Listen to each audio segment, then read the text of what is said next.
So Nigel Farage pretends to be the man of the people, but he's the man of the wealthy people. Would you support nationalising Ticketmaster? We're essentially giving people the means to their own production. They overthrew you as political leader in one, right? In one play? Yes. Welcome back to my channel. My name's Hugo Harvey, aka Kogan, and you're about to watch my interview with Zack Polanski, the Green Party's new leader, who led to a surge in their polls and the doubling of their membership. I joined him in Stoke Newington on the Green Party's single biggest day of leafleting in their history to ask him about his vision for the culture of the United Kingdom. I hope you enjoy. What's your name, what you do, and where are you from? I'm Zack Polanski. I'm leader of the Green Party of England and Wales, and I'm from Hackney. And one thing that I've been interested about is that the Greens talk a lot about society and the economy, but I'm interested in what your vision is for the culture of the UK. Yeah, I think it's really, really important because actually that stems from society and the economy, and it's also the way that we change it. So I think culture that the UK already has, but very often is suppressed, is community, is actually people from different places, different countries, different societies, all coming together, and even where there is tension between cultures, working out that tension to make something better. I think that fusion is a really beautiful part of what makes culture in the UK.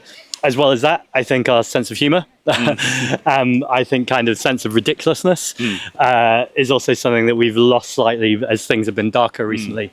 But actually, I'm really convinced that together, when we organise, when we eat together, when we create art together, that's how we really kind of fuse this new culture. And how would you say your vision is different from, let's say, what you could foresee from Reform or any other party? I mean, it can be much more different. I guess where Reform talk about community, they're really talking about a very specific community. They're also, Nigel Farage pretends to be the man of the people, but he's the man of the wealthy people. He calls himself a populist, but actually populism is about the 99% versus the 1%. And Nigel Farage is always looking to seek to support the 1%. And so I think the vision is completely the opposite way around to Reform. It's about how do we empower grassroots communities, the people who have the least in society, to recognise their own agency and power, as well as giving them resources to be able to do that. That's the vision. And now, Greens have talked a lot about nationalising utilities, but some have gone even further, as Zara Sultana called for what I'm about to ask, which is, would you support nationalising Ticketmaster?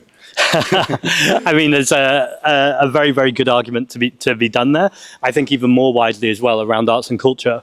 There's so I was a former theatre actor before I was a politician, and what I've really noticed in the last 10 years, in the last 20 years in fact, is less and less working class voices in arts more generally. And so when that happens, when you think about some of the best TV shows we've had recently, we've had things like Succession, TV show that I really, really enjoyed, but actually it's a run of shows that are about very, very wealthy people, and we're losing all of those working class stories.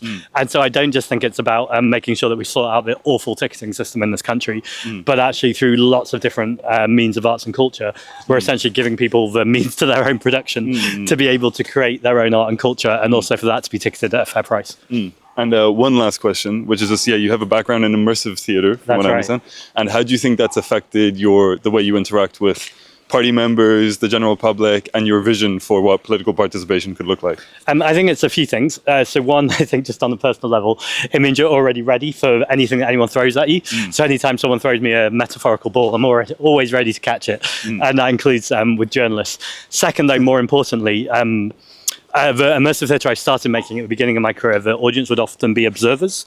So whatever happened, they wouldn't be able to change the story, or they wouldn't be able to interact with the actors. They were kind of almost ghosts to the show. As I was making theatre more and more, I got uncomfortable with this idea, because I thought actually we're just encouraging this alienation people have when they watch TV. And so the work I started to make was called game theatre, which is where the audience have specific outcomes that they're trying to achieve in the mission to change what the final outcome is, and the actors are responsive to that. And I think that's a huge metaphor for politics. I want everyone in this country to know that they're a player in a game that's really, really serious, because the consequences are incredibly serious. But at the same time, when people don't feel like they're part of the game, or they don't know the rules, or they're not allowed to be involved, that's the politics we get right now. I want everyone in this country to know their agency, and also to create a space, particularly in the Green Party, where their agency actually means something and they're able to get change. Yeah, they overthrew you as political leader in one, right? In one play? Yes, that's so true. That was one of the last shows I did, called Eco Chambers at Battersea Arts Centre.